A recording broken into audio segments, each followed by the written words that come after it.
Fields with Report from the Fields. Like California, Canada has become a harbinger of bad political things to come.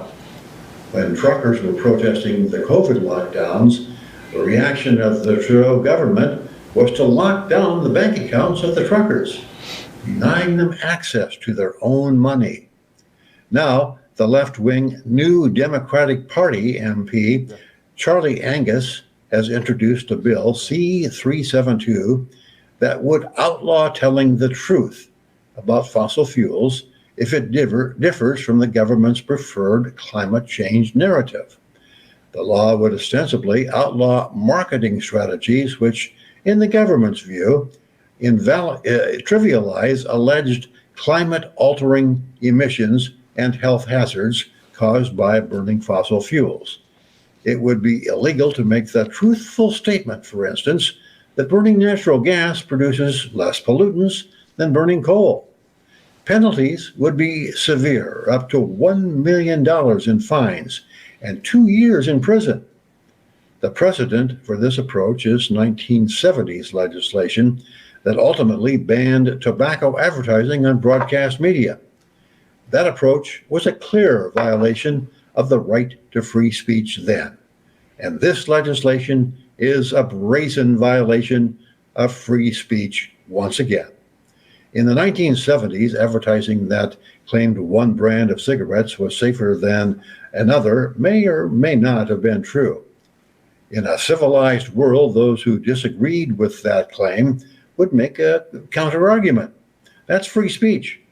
The ultimate result for those listening to all these arguments would be, hey, maybe there's something to the argument that smoking is not a very healthy habit, and maybe I should quit. Millions did, with very little credit going to the cessation of TV ads by the Marlboro Man. The geologic record over millions of years is unequivocal. The climate changes. Glaciers once covered most of Minnesota, including the farm where I grew up. Now they don't. They receded long before the industrial age increased the amount of carbon dioxide in the air. Does carbon dioxide accelerate the process of climate change? I don't know, and neither do the so-called climate scientists with their faulty climate models that have been predicting disasters that should have already occurred multiple times. What is unequivocally true is that civilization as we know it could not have developed without the use of fossil fuels for heating our homes and powering our industry and transportation. It's still an open question whether solar and wind-generated electricity can replace fossil fuels while maintaining our current level of economic progress and prosperity, but I doubt it. In the court of public opinion, it's highly likely that the panic-mongering climate change partisans are in the process of losing the argument. Hence, the need to control the narrative. If your narrative won't stand up to common sense and truth, those who believe in winning by any means necessary will decide it is necessary to prevent the telling of truths that do not support their narrative. In a democracy, that means capturing control of the means of communicating to a larger audience, including books, mass media, and social media.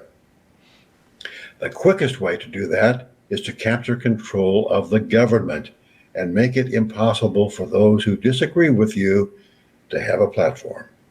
And that's why we have those who control the government in Western democracies waging a war on malinformation.